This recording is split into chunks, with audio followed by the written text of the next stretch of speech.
Olivia, inicia el taller a las 6:45, ¿va? No sé a cuál vea, pero si soy yo vea.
This meeting is being recorded.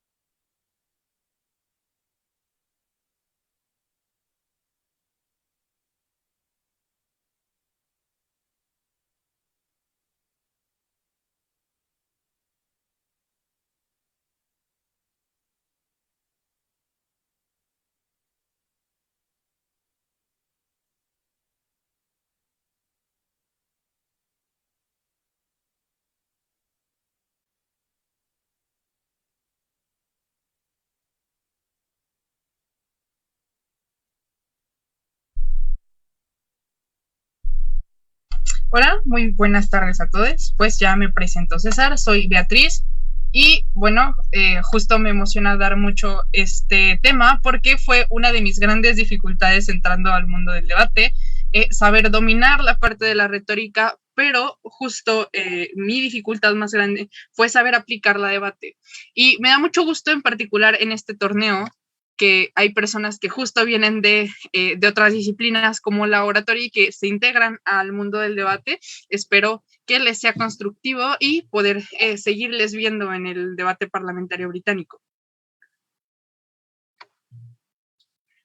Un poquito sobre qué es la retórica. Pues nuestros amigos los griegos nos dicen básicamente que hablamos bonito para tratar de convencer, ¿no? Ponemos estética a lo que estamos diciendo y nuestra intención es como únicamente embellecer el lenguaje o puede ser la de persuadir, que es justo la que nos aplica en este caso. ¿Cómo vemos la retórica en el debate? La vemos como una herramienta necesaria para comunicar el fondo. Es decir, no hemos llegado al punto de podernos comunicar de una cabeza a otra, sino que dependemos aún de la retórica. Aunque quisiéramos decir que únicamente nos importa el fondo, no podemos como comunicarnos de una cabeza a otra, sino que tenemos todavía que hablar y por esto justo es que se vuelve una herramienta fundamental para la comunicación de este fondo. Es de alguna forma el canal o la línea que nos une como personas para que pueda llegar el mensaje de una persona hacia la otra y que lo haga de la forma más efectiva posible. Esto, por supuesto, se hace desde el conocimiento de cómo nos comunicamos las personas y lo único que hacemos es analizar cómo normalmente transmitimos mejor los mensajes y replicarlo. Entonces, prácticamente este taller será un poco de análisis de esto y de conocer un poquito las estructuras que podemos desarrollar para lograr que este mensaje, que todo el fondo, que todo el contenido pueda llegar a las demás personas. Además que el pensamiento crítico, que es como la habilidad que venimos aquí todos a desarrollar, no se quede únicamente para sí mismo, sino que sea para todas las personas. Creemos en esta democratización del conocimiento y justo es a través de saber comunicar lo que aprendemos, saber comunicar justo de lo que venimos a convencer, poder sostener estas conversaciones tanto dentro de las aulas de debate como hacerlo fuera y poderlo aplicar a nuestras vidas. También estamos intentando, por supuesto, hablar bonito. Vamos a tratar de deleitar, de conmover, de persuadir, pero obviamente siempre priorizando cuáles son los objetivos del debate que lo iremos centrando. Tenemos diversos tipos de discursos, tenemos en toda nuestra vida situaciones donde aplicamos la retórica para convencer a nuestra mamá de que nos deje salir, por ejemplo, pero en el debate es este constante disenso y un disenso que estamos dispuestos a que no se va a resolver. Entender que existen este tipo de confrontaciones en toda nuestra vida y que siempre vamos a hacer esta labor argumentativa, incluso confrontativa, contra otra persona. Es muy distinto cuando discutimos, no sé, con nuestras parejas, que la intención última de esta discusión es llegar a un consenso. En el debate competitivo, justo por esta característica, por la ludificación y porque es justo esta actividad en la que alguien busca ganar últimamente, no hay este espacio para el consenso absoluto. Sin embargo, como vamos a ver más adelante, no hay espacio para el disenso si no hay mínimos de consenso. Para desarrollar esta herramienta que es la retórica, tenemos diversas herramientas comunicativas. Les pongo primero la voz y luego cómo se subdivide, cuáles son las cualidades que se tiene. Por supuesto, si nos encontramos en un torneo en línea, las únicas herramientas que nos quedan a la mano, sobre todo si no estamos encendiendo cámaras, son aquellas que tienen que ver con las cualidades de la voz, con cómo la utilizamos, con cómo distribuimos todo lo que vamos a decir, y que justo esto es la herramienta. ¿Cómo se logra? Primero tenemos la cualidad del tono. Todo esto ya vimos, como me imagino que justo en sus talleres introductorios vieron también este tema de cómo utilizamos también estas herramientas retóricas. El tono como tal es un poco más de conocer cuál es mi propia amplitud de tonos de voz, si soy una persona con la voz grave, si soy una persona con la voz más bien aguda y chiquita, y poder hacer estas modificaciones en torno a lo que quiero comunicar. Por ejemplo, yo soy una persona con la voz súper grave y seguramente la mayoría de las cosas que diga cuando estoy hablando, si subo un poquito el volumen voy a sonar como súper molesta, pero voy a verme en situaciones en las que tengo que adelgazar mi voz para lograr que este mensaje llegue con la emoción que estoy tratando de comunicarlo. Después tenemos la velocidad, y las personas que son novatas, como seguro se habrán dado cuenta, si les tocó debatir con equipos que son un poquito más experimentados dentro del circuito, suelen hablar con mucha velocidad, suele hablarse muy rápido, y también las personas juezas tienen esta habilidad de escuchar muy atentamente y de dejar un poco de lado la velocidad. Pero, por supuesto, si nos excedemos, llega a casos en que se vuelve incomprensible, y la intención es que si estamos hablando se nos comprenda. El hecho de descuidar la velocidad hace que también se descuiden los énfasis de las ideas, que es lo que más me importa. Usualmente vamos a hacer una pausa después de que comunico lo que es más importante para dar como este momento de reflexión, o haré el silencio previo para darle lugar. O si estoy hablando rápido, por supuesto, también estoy comunicando que existe importancia a eso mientras lo haga como de la forma adecuada. El volumen, igual que como lo hacemos cuando consideramos que algo es importante en nuestra vida cotidiana, o que es algo súper importante de comunicar a alguien que se encuentra lejos o a alguien que no me está prestando su atención, yo lo elevo. Pero si estoy tratando de comunicar una tragedia y grito, ahí se da como, ahí ya no existe esta congruencia entre el mensaje que estoy tratando de comunicar y las herramientas que estoy utilizando. Después tenemos justo el elemento de las pausas, que está muy aunado al del volumen, pero existen estas pausas funcionales que tienen como, logramos estas dos cosas. Primero, podemos respirar, volvernos a concentrar, hilar la siguiente idea y dar tiempo de que se digiera, dar tiempo de que se comprenda. Y también algo que hay que considerar es que tenemos a un panel que está tomando notas, y que hay que tratar de hacerles también el trabajo fácil, porque si se los hacemos difícil, muy seguramente nuestras ideas se van a perder dentro de sus propias notas. Hay que procurar hacerles fácil esto a través del uso de la retórica. Tenemos el ademán, si prendemos nuestras computadoras, que igual nos ayuda a enfatizar lo que es relevante. Tenemos también el uso de la mirada, que si bien aquí no nos es súper práctico, no podría hacerlo en línea, si en la presencialidad justamente el realizar conexiones nos ayuda a recuperar a través de la mirada la atención de las personas, y de comunicar justo cuál es la naturaleza de nuestro mensaje y qué es lo que buscamos que llegue a las personas juezas o a cualquier tipo de audiencia que tengamos. También la gesticulación cumple esta misma función. Más que hacer como estos énfasis duros, la gesticulación nos ayuda a hacer como más estos énfasis que son emocionales, que te estoy comunicando cuál es la connotación con la que debes entender o con la que debes resaltar, o hacia dónde lo que te estoy diciendo. Esas son nuestras herramientas, y la forma de saber cómo utilizarlas es en torno a qué estoy tratando de comunicar, y desde el análisis de cómo usualmente comunica de forma efectiva una persona lo que quiero comunicar. Es decir, si estoy súper triste, obviamente mi tono será seguramente más agudo, seguramente será un volumen más bajo, seguramente voy a hacer una mayor cantidad de pausas mientras hablo, seguramente mi gesticulación será un poquito como de perrito pidiendo comida, porque es lo que estoy tratando de comunicar, y es dejarnos guiar un poco por la intuición y por cómo nos comunicamos. Sin embargo, reconocer cuál es la finalidad última, y que siempre se adaptarán estas herramientas al mensaje que estoy tratando de comunicar. Cuando nosotros emitimos nuestro mensaje, nos preguntamos qué herramientas me permiten comunicarlo mejor para que la persona receptora comprenda cuál es la connotación o la línea por la que vamos. También, en el caso muy particular de debate, justamente las pausas nos ayudan a remarcar nuestra estructura. Vamos a ver un poquito más adelante cómo podemos hacer esta estructuración que va por la línea de la retórica, pero que justo nos ayuda a que exista esta mayor comprensión o esta particular comprensión dentro de la persona receptora.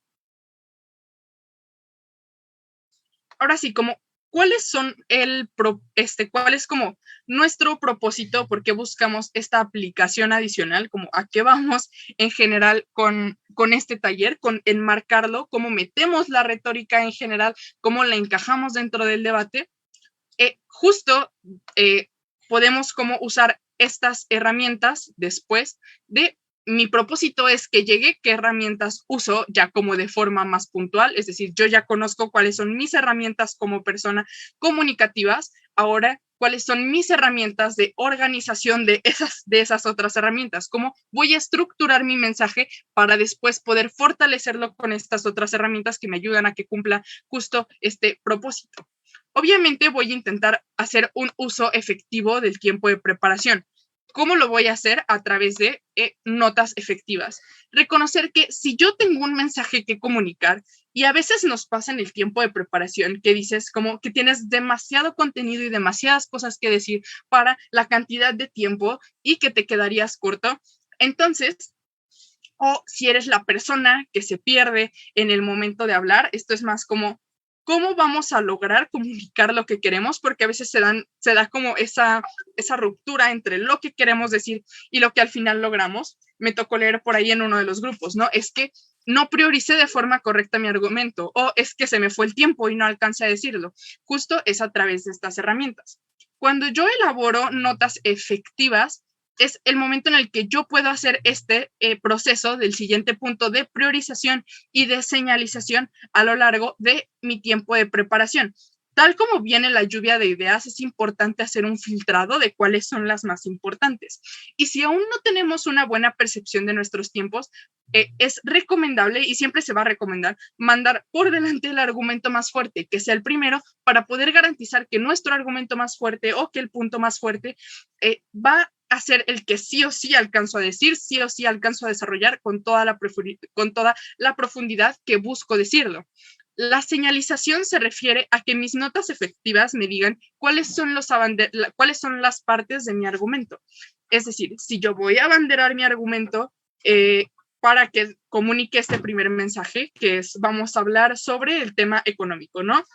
Y hago esta señalización, como acá voy a hablar de economía y entonces yo reconozco, tengo 4 puntos, por ejemplo, tengo 4 banderas, tengo 4 puntos que explicar a lo largo de mi discurso cómo tendré que distribuir mi tiempo. Y tengo que hacer esta señalización para no perderme y que mis notas se vuelvan la herramienta de que no tenga que leerlas, sino que incluso pueda verlas desde la distancia y me sea posible saber lo que tengo que decir. Entonces es como prestar mucha atención al momento de que decantamos nuestros argumentos dentro de nuestras notas para hacer esta priorización y señalización, que justo esto nos ayuda a que nuestro mensaje llegue de mejor manera. Nos agarramos fresquito al juez con el argumento que es más fuerte, que es más relevante. Le permitimos a la persona jueza tener también una estructura mucho más clara de nuestro discurso, porque seguramente si tenemos una nota efectiva, vamos a después aprender a tener un discurso efectivo con esta misma organización y estructura y después va a tener como esta misma señalización o esperaríamos que le sea posible a la persona jueza tener una señalización muy similar a la que tenemos en nuestras notas y que dimos en nuestro discurso dentro de su propia nota. También algo que es importante es tener esta perspectiva discursiva de preparación de caso. Entender que cuando yo estoy haciendo mi preparación de caso, no estoy haciendo un paper, no estoy haciendo otra cosa que algo que voy a decir. Su función no es quedarse en el papel y la función de la nota no es ser nota, sino que la función de esa nota es darme el material y la estructura y permitirme de forma intuitiva como poder verlo, poder identificar, recordar la idea que yo hice. Entonces, es muy distinto a veces como a mí me pasaba cuando era persona novata, que trataba de dejar mi caso como súper estructurado y después el tiempo de mi discurso no me daba. O yo trataba de poner como un montón de datos, que a veces creemos que un dato gana un debate, pero no es así, como en los preparados, porque yo comencé en el debate político. Entonces, justo tienes como todos estos datos y tratas de meterlos y sabes que no caben, o tratas de explicar teorías súper complejas dentro de tu discurso porque crees que con eso va a ganar, pero no funciona así, porque no estoy mostrándole mis notas, no estoy como soltando, no es una discusión de datos, sino que es a través de discurso y a través de la persuasión como yo entonces voy a poder en mi preparación enfocada en mi discurso es como si voy a lograr que mi discurso salga como lo preparé. Entonces, cambiar un poquito los chips al momento de esa preparación, de pensar qué sí alcanzo a decir, qué no alcanzo a decir, qué cosas sí puedo explicar oralmente, qué cosas sí me pueden entender, para qué cosas no necesito una gráfica y entonces decidir decirlo. Una recomendación adicional es que pueden practicar entrenamientos cronometrados. Algo que es muy importante y que he resaltado es cómo a veces el manejo de los tiempos acaba por ser el peor enemigo de esta retórica dentro del debate, porque nos enfrentamos a que está súper limitado, a que no hay un tiempo amplio de preparación, a que, por ejemplo, yo en mi tiempo de preparación ni de chiste voy a poder cronometrarme a comparación de cuando para otros ámbitos hacemos discursos preparados. Entonces, hacer entrenamientos cronometrados, esto nos ayuda a tener nociones mínimas de nuestros propios tiempos de discurso. Cuando yo comienzo a hablar viendo el cronómetro, comienzo a identificar cuánto es más o menos un minuto, cómo puedo distribuir mis ideas e ir conociendo las necesidades que yo tengo, las necesidades discursivas que representa para el uso de las herramientas que ya les habíamos expuesto y cuánto puedo meter, cuánto no debo meter, qué sí puedo explicar, qué cosas no puedo explicar. También procurar que justo la estructura de nuestras notas sea una estructura lógica. ¿Cuáles pueden ser como nuestras estructuras lógicas? Justo nos usamos un poco como la forma en que nosotros pensamos, la forma en que usualmente nos comunicamos. ¿Cuáles son los elementos? Puede ir de lo más importante a lo menos importante, puede ir, por ejemplo, en un orden cronológico, que son los órdenes que no son conocidos, que no son naturales y a veces en debate sobre todo cuando somos como personas novatas, se nos revuelve todo y decimos primero una cosa, luego la otra y son cosas que a mí me siguen sucediendo. Pasar de una idea a brincar de una a la otra sin estructurarlo correctamente, esto se puede hacer desde el tiempo de preparación y también hay que crear un compromiso fiel con nuestras notas. A veces tenemos nuestra nota súper bien estructurada para poder comunicar lo que queremos comunicar y que de A nos lleve a B y que de B nos lleve a C, pero comenzamos a meter información de otro argumento dentro de uno. Es importante por eso crear una organización correcta desde el principio y serle fiel a nuestra propia nota y nuestra propia organización a través de estas estructuras lógicas, de estas estructuras que no son intuitivas. Es decir, si me lo explicaran a mí, ¿qué contexto necesito? Y esto también nos ayuda un poco a comprender las partes que necesito que tenga mi argumento. A veces damos por sentadas cosas que son todavía necesarias de explicar o pasamos de la medida al resultado de forma directa sin explicar los pasos que me llevan a. Entonces, es ponerse un poco en la posición de tengo estructuras lógicas mínimas como persona receptora que comprende qué pasa primero, qué pasa después, pero no tengo un conocimiento específico. Entonces necesito que pasen de la A a la B a través de la explicación. Y justo así es como se logra persuadir, es proporcionar la mayor cantidad de elementos posibles. También algo importante dentro de mis notas es determinar las cosas a probar y las cosas que voy a enfatizar. ¿Por qué esto es tan relevante? Porque tenemos a veces algunos problemas de priorización en términos retóricos de forma directa. Es decir, a veces creemos que podemos mantener como monótono y decir como todo el tiempo cosas súper relevantes y decir que todo es importante y seguir dando esta señal a las personas juezas. Y las personas juezas se cansan también o dejan de hacer por la misma monotonía, por la misma forma de aparentar de alguna manera que todo lo que se está diciendo tiene la misma relevancia, lleva a que, como es prolongado, se relegue.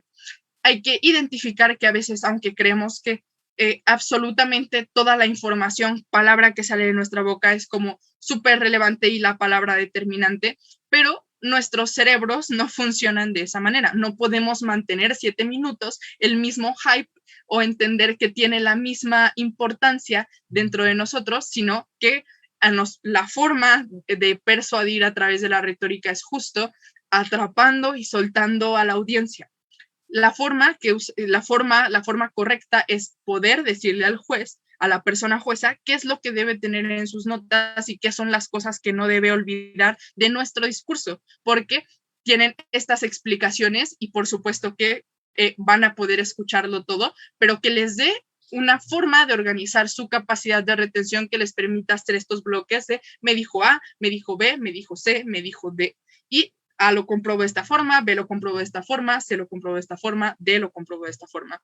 Y justo es a través del énfasis de mi bandera, el énfasis de qué es lo que estoy buscando probar y después dar la explicación quizá en un tono un poco más bajo y en una forma más explicativa que de afirmar relevancia, qué es lo que lo respalda, cómo compruebo que sucede y después enfatizo en por qué es importante a través de mis herramientas retóricas. Es decir, no podemos, en conclusión de este punto, no podemos mantener todo el tiempo el mismo nivel, ya sea un nivel como súper bajo de comunicar todo súper tranquilo, porque tampoco le estoy diciendo a la persona jueza, esto es importante, esto no lo puedes olvidar y puede hacer que algo que era súper importante se le pierda entre cosas que no eran tan relevantes que estaba diciendo dentro de mi discurso. Entonces, es recordar que el juez es una persona tan humana como nosotros, tan con la misma capacidad de retención que nosotros, que sí tiene esta obligación de superponer atención, pero hay que saber utilizar su atención, no utilizarla de forma mala, sino saber conectar con su atención y conectar con esta persona humana que es la persona jueza, convencerla con los argumentos, convencerla lógicamente, pero además permitirle a través de esta herramienta humana que es la retórica, que el mensaje llegue tal como lo quiero comunicar. Justo como les comentaba al principio y por lo que ahora vamos a las fases de la discusión, esto es un poco a que podamos hacer un espejo entre cómo se dan las conversaciones de nuestra vida diaria, cómo se vive la discusión usual, cómo se vive la realidad, cómo hablamos las demás personas, o incluso cómo damos otros tipos de discursos que son relevantes. Cómo hablamos dentro de cuando tenemos que hacer un brindis con nuestra familia, cuando tenemos que pedirle un permiso a nuestras mamás. Tenemos todos estos tipos de discursos dentro de nuestras vidas, hablamos diferente con cada persona, mantenemos un lenguaje distinto con la persona que es mi amigo de 8 años, al lenguaje que tengo que mantener con mis papás, al lenguaje que tengo que mantener con un profesor, al lenguaje que tengo que mantener dentro de los espacios de trabajo y dependiendo también el tipo de espacio de trabajo, son discursos distintos de nuestra vida. Pero puntualmente nos enfocamos en la discusión, dentro del debate, así como si tenemos que categorizarla, es una discusión dentro de las categorías de los tipos de diálogo y de los tipos de conversación que tenemos las personas, porque justo está este elemento del choque y además reconocer en debate que es este elemento del choque que además es un choque interminable, que no vamos a llegar a un punto de consenso, si bien puede haber menores consensos y si bien uno mismo puede reconocer que algo está como probado, que algo ya quedó claro, tenemos este vacío y tenemos este hueco. Ahora vamos a hablar un poquito de cuáles son las fases de las discusiones ordenadas en general. Esto está como ya adaptado al modelo parlamentario británico, a cómo se vive el debate, pero las generalidades que son como los primeros párrafos de cada una son las fases de esta discusión ordenadas. Analizar desde la comunicación, desde cómo hablamos las personas, qué es lo que sucede usualmente dentro de una discusión ordenada. Y que puede ser aplicable justo esto a cualquier modelo de debate, es verlo de la forma un poquito más genérica de la discusión y de la forma en que trabajan los seres humanos con sus desacuerdos. La primera fase es la de la confrontación, que la confrontación es básicamente, te digo sí contra quien dice no. Te digo que apoyo contra la persona que dice que lamenta, ¿sí? Es esa confrontación como llevada al punto mínimo, al punto fundamental o toral del desacuerdo, que es lo que parte las aguas.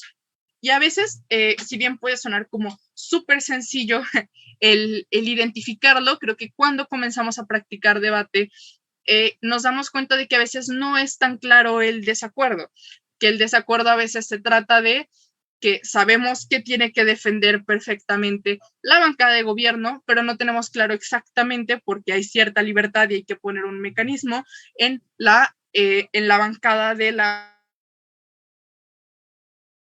oposición. Por ejemplo, es hacer este análisis primario de cuando obtenemos nuestra moción, se nos da la moción, ahí se nos dice cuál es la confrontación o hay que elaborar los elementos principales de esta confrontación. Es decir, es el punto central del desacuerdo que va a haber y el que se va a mantener y mantener y mantener y mantener. Y que si alguien concede ese punto, que es como el central, si yo digo como, sí, tienen razón, como el debate está perdido y es algo que no sucede en el debate competitivo, entonces primero identificamos esta parte y es útil cuando recibimos nuestra moción primero pensar cuál es la confrontación principal de nuestra moción y así no vamos a perder la línea en la que debemos estructurar toda nuestra organización, porque en tanto yo sea capaz de identificar como esta confrontación principal, voy a poder ver como los desacuerdos que se desprenden de cada una y cuáles son los puntos que aportan y construyen a cada una de esas dos estructuras, la de gobierno, la de oposición y las necesidades que me representa de probar.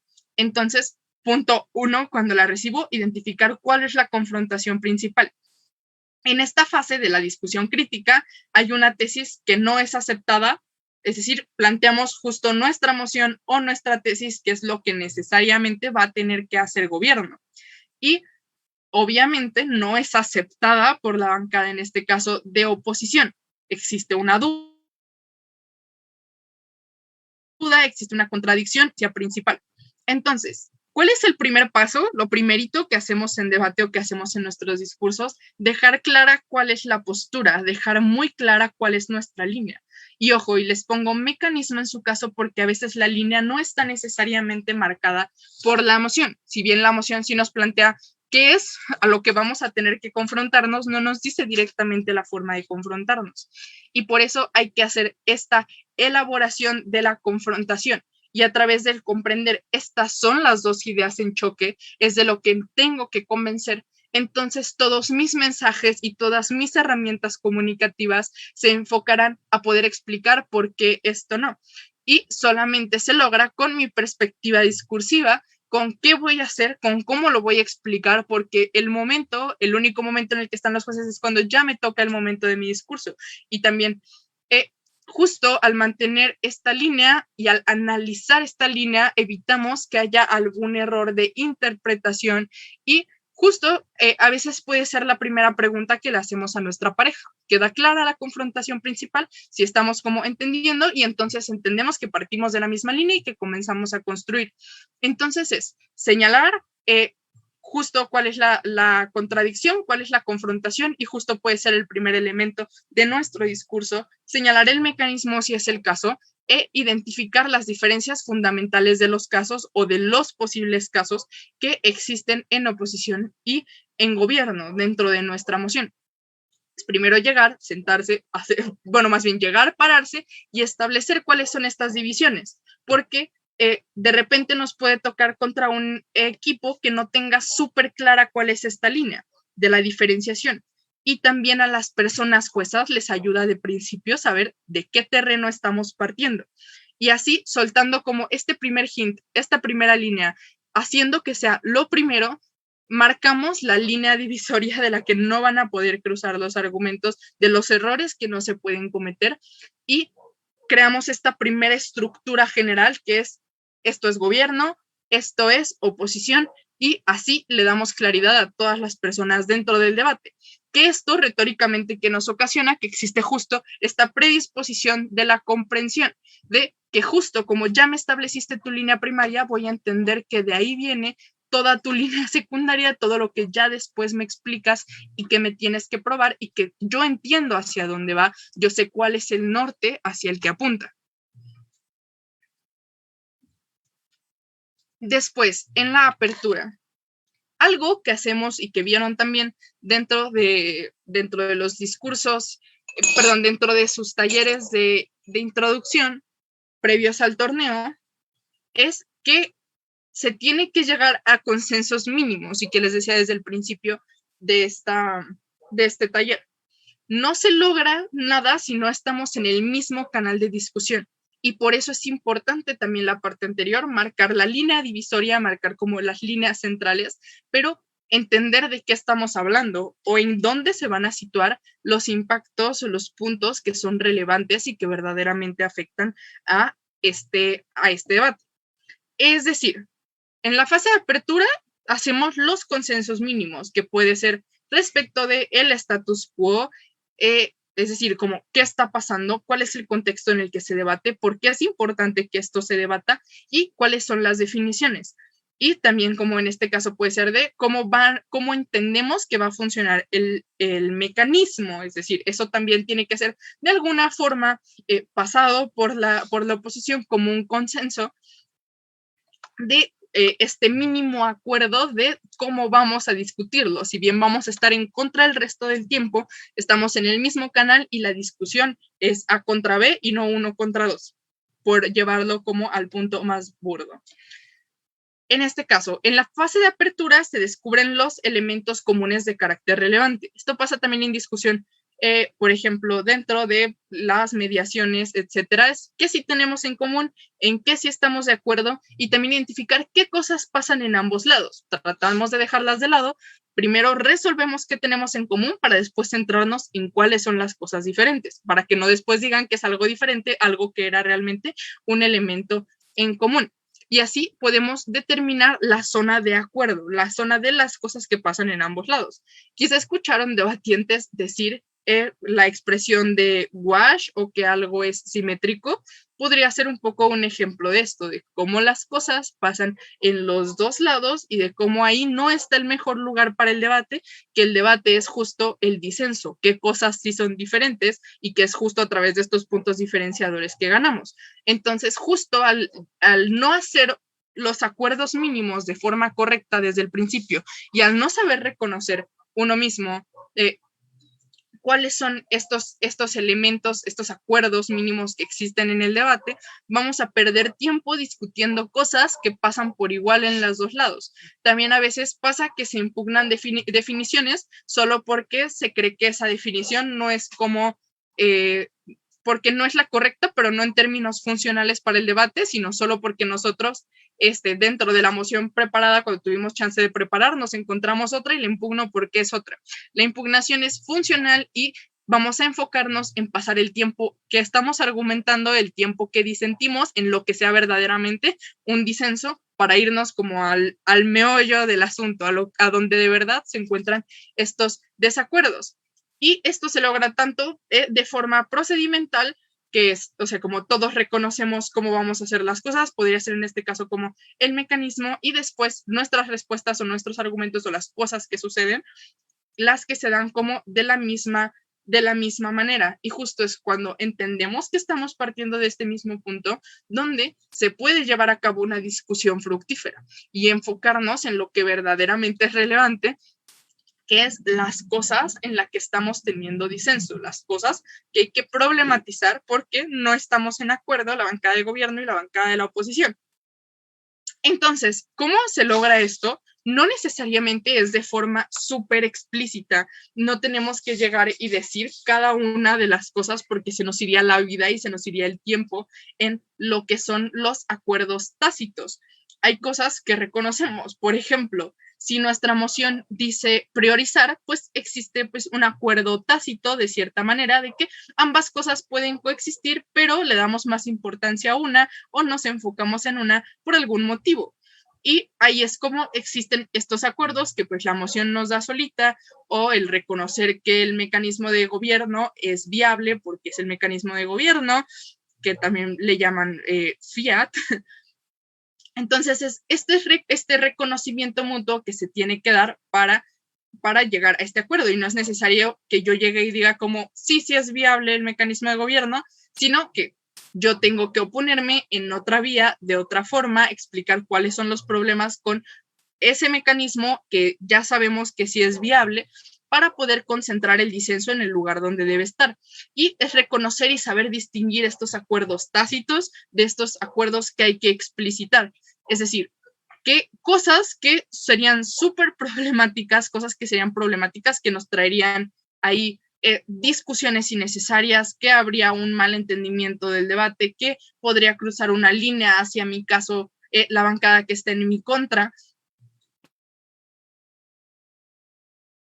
Entonces, es saber hacer esos acuerdos que hay que explicitar, que usualmente que hacemos como aclaraciones a los principios al principio de los discursos, que es llegar a estos como acuerdos, como esto se debate así, esto se discute en un mundo así, como lo que nos importa es esto, o también es llegar, por ejemplo, al acuerdo que ya viene aquí abajo, ¿no? Llegamos a acuerdos respecto de las definiciones.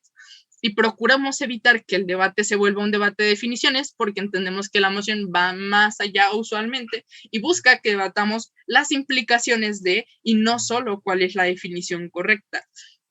Entonces, buscamos llegar lo más rápido posible a acuerdos respecto de definiciones, determinando cómo si fue justa la que me dieron, reconocerla como justa, o si no lo es, hacer la impugnación, pero explicar por qué la mía sí es justa, porque es la más acabada, porque funcionalmente es la mejor para el debate, y procurar que esta discusión de definición no siga, sino que se llegue como de este punto de acuerdo implícito y explícito. Después, llegar a acuerdos respecto de las métricas. Las métricas serían de alguna forma una pregunta a la que pueden responder ambas bancadas, que la responden de formas distintas, pero que la pueden responder, pero que ambas la pueden responder. Es decir, en qué lugar hay más beneficios que perjuicios para tal actor. Entonces ahí entendemos que pueden demostrarla, por ejemplo, ambas bancadas. También cuidado con tratar de explicar como un acuerdo mínimo algo que no lo es, porque eso nos va a hacer perder tiempo, eso no nos propicia el mejor debate posible y eso va a ser problemático. Otro acuerdo que ya les decía, reconocer el fiat de gobierno y las presunciones mínimas de viabilidad de las cosas. A veces una respuesta usual que se tiene a casos es, por ejemplo, el de, es que no hay dinero. Y si bien nos parece como, de repente nos puede sonar como súper bien, me pasó como que hay casos en los que nos dicen es que no hay dinero y me proponen y me dan una propuesta mucho más cara. Entonces, ahí es reconocer qué cosas son realmente relevantes, cuál es el mejor debate que se puede dar, porque justo es donde yo mejor conecto con la bancada contraria, es decir, donde se propicia el mejor choque, donde estoy discutiendo lo que es más relevante y donde justo yo estoy volviéndolo atractivo o entretenido para las personas que lo están escuchando también. Después pasamos a la fase de la argumentación, que ya les dije. Primero, en nuestro disenso establecemos cuáles son los dos ramos. Después identificamos cuáles son los acuerdos que tenemos en ambos lados. Después, en la fase de la argumentación, se proponen cuáles son los diversos argumentos que fortalecen su tesis, que fortalecen la tesis propuesta o que van en contra de la tesis que está propuesta por ser el turno de la oposición.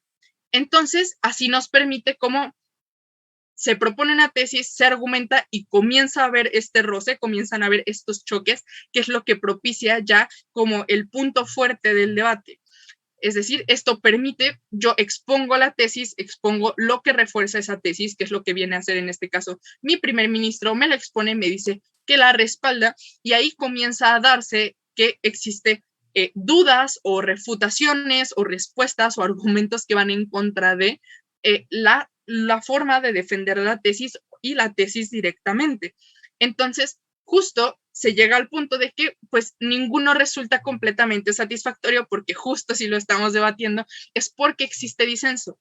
Entonces, ninguna explicación acaba por ser como les digo, no llegamos al consenso, el desacuerdo se mantiene y eso nos lleva a que podamos seguir en esta línea de defensa de la postura de cada uno y que se da lugar a nuevos razonamientos tanto de carácter constructivo como de carácter refutativo. ¿Cómo atendemos a esto y cómo atendemos justo desde el uso de nuestras herramientas? Es la búsqueda del razonamiento más completo posible. El punto está en lo posible. De repente podríamos pasarnos 2 horas explicando un mecanismo para que quede completo y para que tenga todos los elementos y no me puedan decir como tiene algún fallo, tiene algún hueco, pero solo contamos con 7 minutos, tenemos que comunicar lo más posible y por lo tanto voy a buscar el razonamiento más completo posible. ¿Cuáles son los huecos más grandes que podrían darse o cuáles son los pilares sobre los que tengo que sostener este techo que pongo encima, que es al final la tesis o el abandonamiento de mi argumento, la premisa que busco probar? ¿Cuáles son los pilares fundamentales para sostenerlo? Es decir, si me le falta este pilar, se me cae el argumento. Y que seguramente es el ejercicio que va a hacer la contraparte y el ejercicio que hacen también las personas juezas respecto de me proporcionaron los pilares suficientes. Entonces yo proporciono los pilares suficientes dejando claro cuál es el techo que busco sostener, cuáles son estos pilares y cómo estos pilares sostienen verdaderamente a la premisa que yo busco probar, cómo doy los elementos suficientes para demostrar que se sostiene y demostrar por qué esto que sostenemos es lo suficientemente importante para nuestra moción. Y ahí hay que hacer justo esta distribución del tiempo, ahí hay que hacer esta ponderación, ahí hay que hacer estos énfasis de te estoy diciendo que esto es un elemento fundamental que pueden decirme que no, pero necesito que lo recuerdes, persona jueza, entonces lo enfatizo particularmente y te hago saber los por qué. Y también reconocer intuitivamente como persona qué elementos necesito para reconocer algo como verdadero. Si yo no supiera de qué me hablas, necesito que me los comiences a dar. Por ejemplo, si tenemos conocimiento específico de algo, como les digo, el caso de que quiero meter una teoría y quiero explicarla, entonces yo voy a reconocer que si la explico completita voy a alcanzar a la persona jueza y a las personas, al panel completo, porque voy a tratar de explicar algo, se me va a ir el tiempo en explicarlo y no voy a llegar al punto donde choca con la bancada contraria, al punto en el que verdaderamente se enfrenta y hace de parte sustancial para este debate.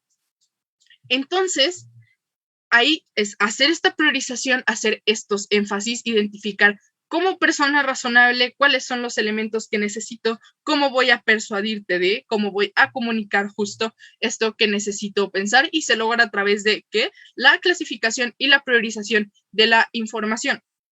Mi lluvia de ideas, la vuelvo embudo. ¿Cuáles son los que quedan? Los organizo, los priorizo, hago que tengan una forma comprensible, que se puedan entender, que si yo voy a poner estos 4 pilares y reconozco que para que tenga pilar A necesito, o sea, para que tenga pilar B necesito primero pilar A, reconocer, necesito explicar primero pilar A porque si no, no me van a entender el pilar B. O si explico primero pilar B y después pilar A, ahí van a tener una bronca los jueces para poder comprenderme porque ahí va a quedar inconexo, porque después que ya expliqué voy a tener que regresarme de nuevo, ya me fui súper adelante y ya perdí a las personas juezas. Mantener una línea, mantener una estructura y ser claro con cuando una línea se corta. Es decir, ya terminé mi primer argumento, necesito que cambien chip, o sea, como dar unos segundos, dar esta pausa para decir, aquí se terminó esta línea, vamos a comenzar una nueva. Te doy una pausa, te permito reflexionarlo, descansar, obviamente esto se trata de 1 segundo, 2 segundos, y comenzamos con la siguiente para que pueda hacerse esta línea. Te estoy diciendo algo nuevo, te estoy dando la estructura para tu nota siguiente. Y justo es en el reconocimiento de cuáles son los pilares necesarios y saber distinguir el pilar necesario del pilar contingente. Si yo quito no pasa nada. Entonces, si no lo digo, no pasa nada. Pero si se me va va a haber un problemón porque no va a quedar claro, porque no va a quedar probado lo que dije y porque justo ese es un hueco que va a reconocer la bancada contraria y al que va a responder. Ahora la parte de conclusión o de látigo, que la adapté un poquito porque usualmente las partes de conclusión es como tratar de llegar a un acuerdo, pero justo en el parlamentario británico y en el debate competitivo en general, el disenso se mantiene, es decir, no existe la gran concesión del caso general y dárselo a la otra parte, pero la fase de conclusión es el estadio de la discusión crítica donde se busca determinar el resultado para resolver esta diferencia.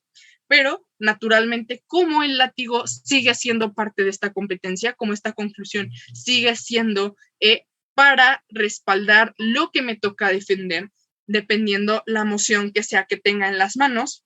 Entonces, yo voy a explicar cómo esa conclusión es que yo gano. Y que esto se pueden hacer como estos pequeños ejercicios conclusivos que también me ayudan como persona jueza a realizar como este pedazo de cierre, a que tal vez si alguna idea, si algún hilo había quedado suelto, me permite cerrarlo y me otorga un resumen de cuáles fueron las ideas. Esto se puede hacer en cada discurso, puede hacerlo la segunda persona de cada una de las cámaras, por ejemplo, si están en cámaras altas, que me ayuda a darle como estos últimos hints, estas últimas señalitas a la persona jueza de qué es lo importante, recordarle qué es lo que dije y que pueda tener ahí como sus puntitos de dijo A, dijo B, dijo C, ¿sí? Entonces es justo este punto y a la conclusión que tiene que llegar es a la de yo gano o a la conclusión y siempre llegar a la conclusión del yo gano porque nos mantenemos en este disenso.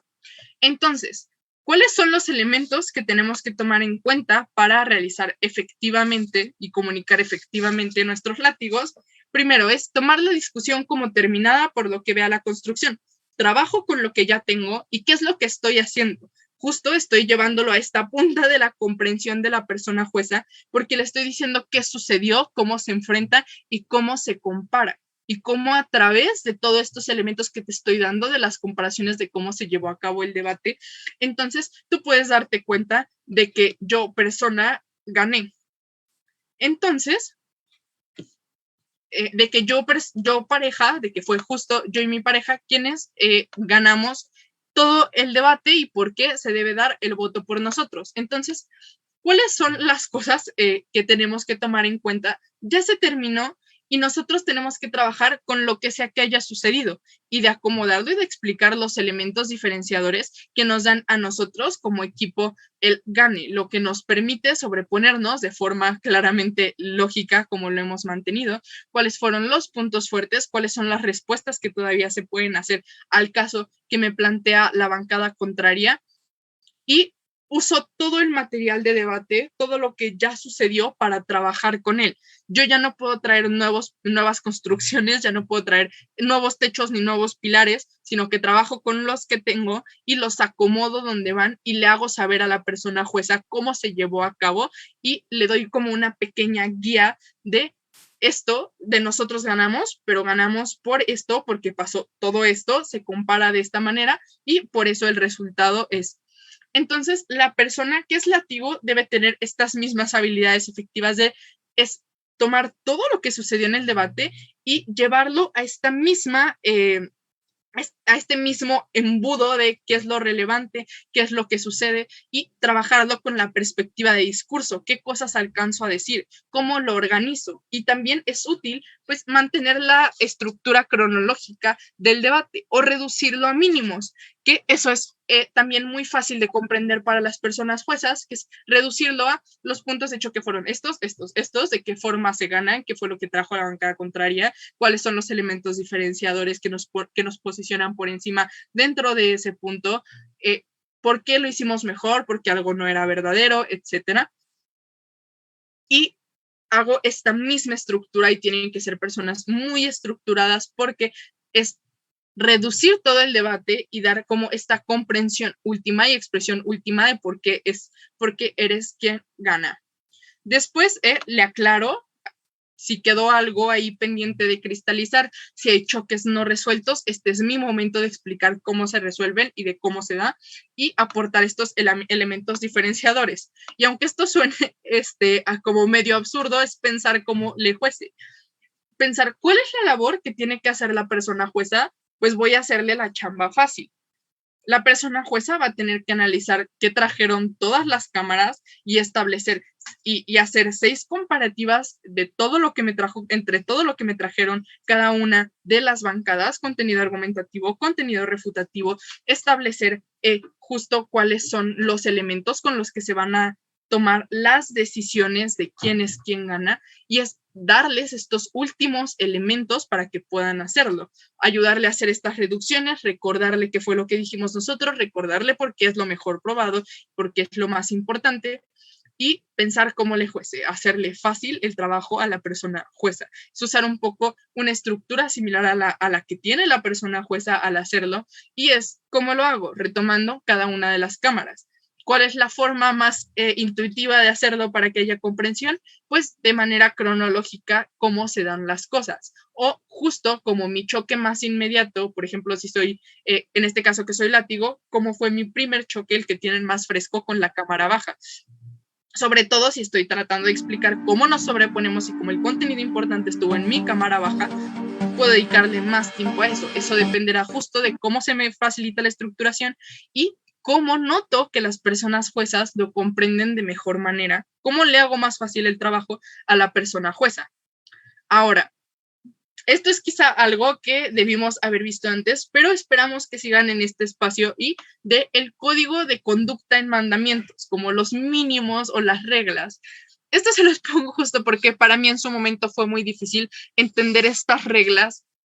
Creo que logra justo aquí reducir un poco, llevar a mandamientos mínimos las reglas no explícitas que hay dentro del debate competitivo, cómo funcionan las cosas que están por ahí flotando, que notamos que existen como criterios que se vuelven de repente de consenso por todas las personas, pero no entendemos bien cuáles son. Lo que vamos a intentar en estos mandamientos es justo ponerles nombre, explicar cuáles son, cómo se dan estas cosas y justo entender que estas también son parte de los acuerdos que tenemos al entrar a una sala de debate y cómo jugar limpio y sentir nuestra liga. El primero, un participante no debe impedir al otro que plantee una tesis o que ponga alguna tesis en cuestión. Es decir, entendemos que venimos a discutir y que lo propio es discutirla. Y esto implica que tengamos también la escucha activa de cómo algo es oponible. Justo algo a lo que ayuda el debate es al pensamiento crítico, es a reconocer que a veces creemos que hay posturas indefendibles dentro de, o sea, que hay, por ejemplo, posturas políticas que viene y me plantea mi amigo y yo como, claro que no. Y debate me ayuda a entender que sí hay argumentos también bastante decentes para defenderlas. Entonces, entender que justo se parte de este disenso y que en el debate competitivo venimos a disentir, y esto implica que yo no presuma como totalmente inviable el caso de la persona contraria. Es decir, va a existir este disenso y entender que este disenso tiene razón de ser. Si lo estamos discutiendo es porque es algo en lo que en la humanidad, en nuestros discursos, en nuestra vida, no hay consenso. Son discusiones que tenemos realmente entender como qué cosa es más importante, qué cosa es mejor para nuestra realidad, porque existen estas dos opiniones, hay que contraponerlas y entender qué se contraponen y que su naturaleza es funcionar así. Entonces, no ser tajante, tampoco ser duro con lo que dijo como la bancada contraria en términos de usar expresiones peyorativas sobre lo que dijeron, de usar calificativos excesivos. Por eso aquí permitimos que exista el disenso, permitimos que se me pongan en contra. Segundo, quien sostenga una tesis no puede negarse a defenderla cuando se le demande. O sea, como si tienes la moción, como a fin de cuentas estamos en este juego competitivo y esta tesis hay que defenderla, o sea, como es lo que nos toca a fin de cuentas, como de repente podríamos ver la moción y decir como nombre, pero yo pienso como la oposición. Entenderlo justo como un ejercicio ludificado y alejado de nuestras realidades y que el ejercicio es justo ese, entender que las cosas con las que yo no comparto también son debatibles, ¿sí? Y que justo hay, como en este torneo hay toda una organización encargada de que lo que se debata sea siempre como en los rangos de la razonabilidad, que sea debatible, que esté equilibrado, que exista balance y que todas las posturas sean de alguna manera defendibles. De repente se nos cierra el mundo, pero justo nos ayuda a debate, a ampliar esta visión, a darnos cuenta de cómo hay más que defender de lo que de repente tenemos en nuestra vista de túnel, de individuo, de lo que vivimos todos los días. Hay un mundo afuera, hay personas que piensan distinto, hay formas distintas de defender las cosas y así es como aporta. Tercero, la crítica de una tesis no puede basarse en tesis que no hayan sido realmente sostenidas por la otra parte. Es decir, yo no voy a crearme un caso para refutarlo. Por ejemplo, yo puedo asumir un poco, o sea, como a veces la moción me otorga ya cuál va a ser la defensa de la contraparte, qué es lo que la contraparte va a defender de forma directa y yo ya puedo comenzar a oponerme, pero construirles no irme directo contra la tesis, sino irme directo, construir un argumento que ni siquiera me trajeron o asumir cosas, es algo con lo que hay que ser cuidadosos. Sí se pueden hacer prerrefutaciones, sí se puede prever, pero no podemos refutar las cosas como si las hubieran dicho si no las dijeron verdaderamente. Hay que tener cuidado con eso, aunque de repente nos parezca como intuitivo decir, dijo esto, ¿no? Hay que tratar de manejar las cosas como verdaderamente las dijo el equipo contrario, y así le hacemos más fácil la chamba también a las personas juezas. Después, una tesis no puede ser defendida sin argumentación o mediante argumentos que no sean relevantes para la tesis. Necesariamente tengo que hacer argumentos, no basta que vengan a darme si estamos hablando, va a ser un debate sobre literatura, que vengan y me expliquen toda la historia de la literatura, pero jamás me digan cómo eso impacta a la moción en particular, va a acabar por no construir, es decir, no hace de defensa de la tesis o no hace de contraponerse a la tesis si no entra a los choques.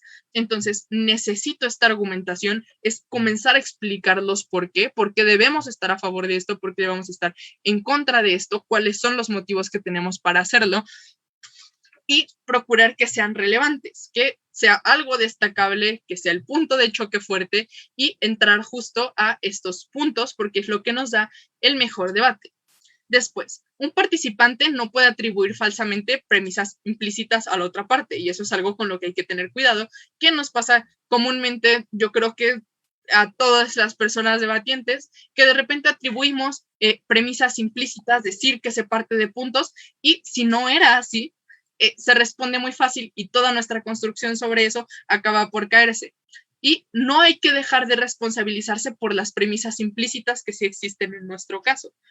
Es decir, que mi mecanismo cuesta dinero, que mi mecanismo implica que priorice, que invierta dinero en un determinado sector poblacional y que de alguna forma mi costo de oportunidad va a ser que no pueda invertir el mismo dinero que tenía en otro sector. Por ejemplo, existen estas premisas implícitas, lo que todos comprendemos, y hay que asumirlas y apropiarlas, porque si no, pues eso vuelve mucho más endeble nuestros casos.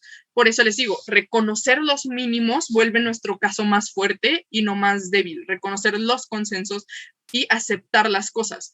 Tampoco hay que tener una pretensión universal de es que voy a ganar todos los choques y demostrar que todo lo que yo digo es verdadero y todo lo que dice la contraparte es falso, porque a veces el choque va a ser como de no que es verdadero y que es falso, sino demostrar que es más importante esto. Si bien me demostraron que es verdadera tal cosa, yo demuestro que sí, ok, me demostraron que es verdadera, pero esto es más importante. La alternativa no siempre es la negativa absoluta, entonces hay que reconocer estas premisas implícitas que se dan dentro del debate. Ningún participante puede presentar falsamente algo como un punto de partida aceptado. Es decir, establecer que hay consenso respecto de puntos que sabemos que estarían al debate es juego sucio, no lo hagan, sientan su liga. No hay que negar falsamente algo que es un punto de vista aceptado. Esto es todo movernos en los rangos de la razonabilidad de personas, seres humanos, y de aplicarlo dentro de debate, aunque tengamos este elemento que nos diga que tenemos que ganar, porque si no lo hacemos partiendo de esto, de la razonabilidad y de las personas en general, de cómo pensamos, qué cosas verdaderamente consideramos, si queremos probar cosas que no son verdaderas, siempre se va a distinguir, porque justo es el trabajo de las personas juezas también hacer esas distinciones, y tienes una contraparte que tiene todavía más ganas de evidenciar y aparte que obtiene beneficio de evidenciar que algo que dijiste no era verdadero y que era fácilmente refutable. No puede considerarse, me faltaba esta. Un razonamiento que se presente en una argumentación como formalmente concluyente no puede ser inválido en sentido lógico. A veces podemos crear estos argumentos, como el mejor ejemplo que se me viene a la cabeza, tenemos el silogismo que nos enseñan siempre desde la secundaria. Todos los hombres son mortales, Sócrates es hombre, por lo tanto, Sócrates es mortal. Y que hacen ahí un juego parecido de todos los hombres son mortales, tu mamá es mortal, por lo tanto, tu mamá es hombre.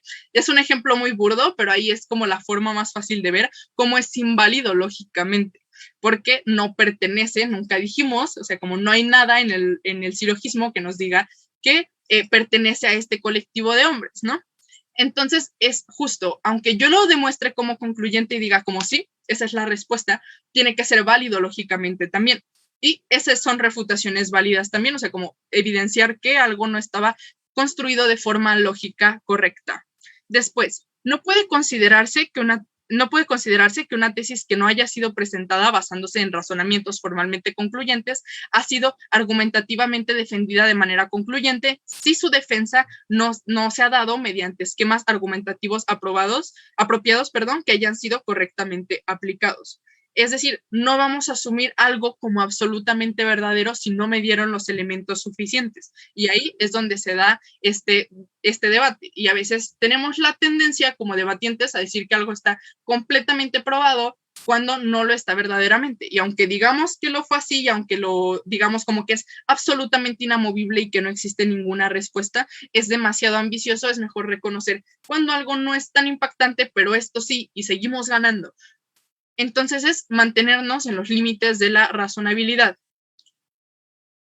Después, este ya es el último, la defensa inconcluyente de una tesis no puede llevar a mantener esta tesis. Es decir, si yo tengo ahí un hueco que sí estoy dando argumentación como que va del tema, pero que nunca le impacta a la tesis, no me mantiene la tesis. Y ese no puede llevar a mantener expresiones y eso nos permite como que se sostenga de manera mucho más sencilla la expresión de duda, pero en este caso se da como directamente de la tesis y habrá que atender directamente a la tesis si no existe como esta defensa inconcluyente y no puede existir como esta oposición directa si no se demostró a profundidad. Es decir, debate nos implica quitarnos un poco de la cabeza los absolutos.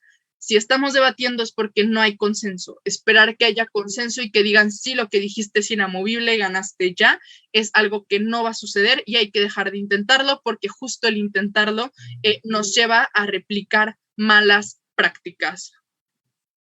Bueno, por mi parte es todo. Espero no se hayan hartado de escucharme hablar tanto. Vean, no sé si hay fase de estos minutitos que quedan chance como de preguntas y respuestas o si aquí queda y ya tienen chance de irse al break. Igual puedes hacer tu pedacito de preguntas y respuestas. Ok. ¿Hay alguna pregunta? Hablen ahora o caen para siempre. No es cierto, no caen para siempre. Les puedo pasar mi contacto y me dicen cuando quieren.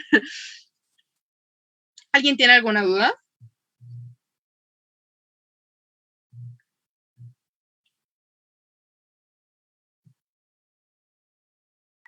No.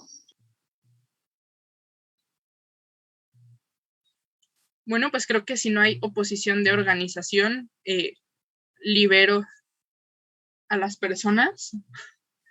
¿Vea? Creo que te pusieron una por el chat. Creo que Ok, a ver.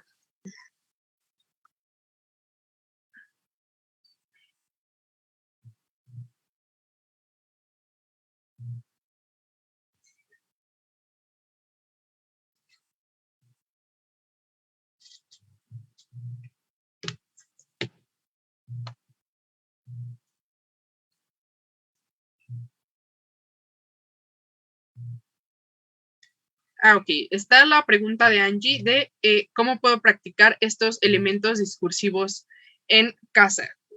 La forma más práctica es como tal, tomar mi moción, tomar un tema, si no lo quiero hacer directamente de debate para comenzar a practicarlo y como tal es primer paso, hacer el discurso al aire y solo dejar que fluya. Creo que es el primer paso, es nuestra primera traba, que no dejamos que fluya, no dejamos que salga. Paso 2 es vernos al espejo. Paso 3 es grabarnos y ver qué cosas no quedaron claras, como si yo me lo explico a mí mismo, qué cosas no me quedan claras. Y después, paso siguiente es mostrárselo a otra persona para que me diga cuáles son esos elementos que no quedan claros. Naturalmente, háganlo en círculos de confianza, en personas que sí les dirían cuáles son los elementos a mejorar.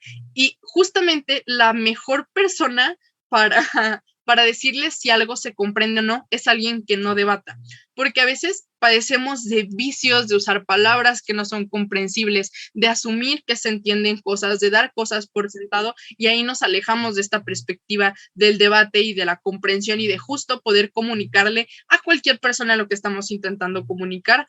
El paso sería acudir con una persona que pueden ser con una persona que sí debata y les pueda decir como en estos términos de líneas de debate te falta esto y que les van a decir incluso las palabras que desconocen, pero también a una persona que no debata, porque justo va a ser la persona que con mayor honestidad va a poder decirles es que no te entiendo esto, es que no sé de qué va, porque implica que no estamos sabiendo explicarlo. Si no nos comprende cualquiera, no sabemos explicar.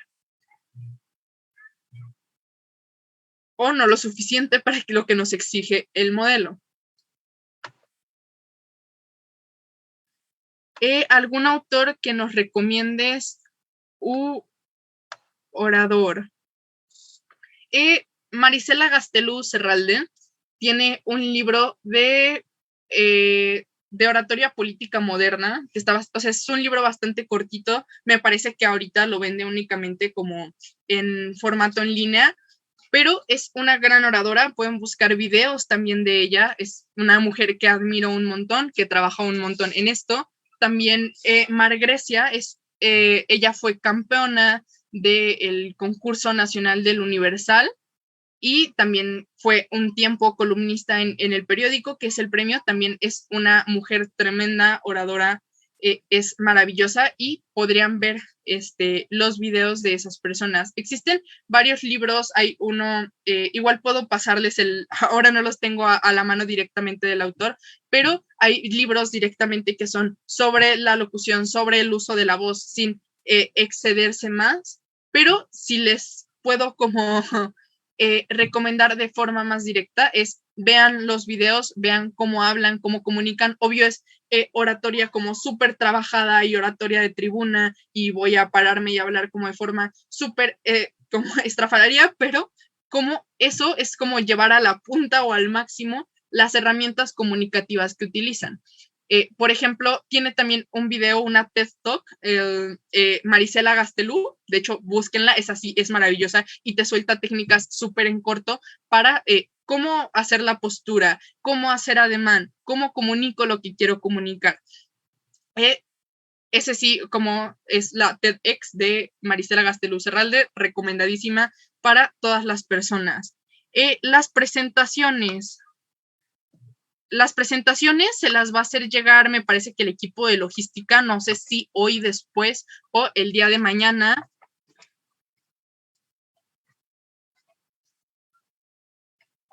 Voy a escribirles en el chat.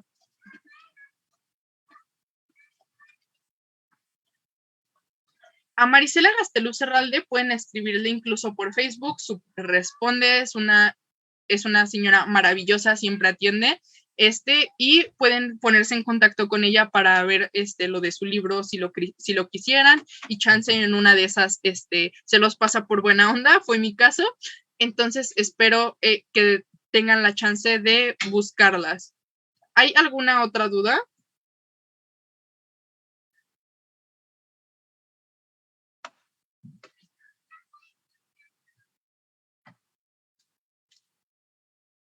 Bueno, me parece que ahora sí ya no hay. Voy a dejarles mi contacto en el chat.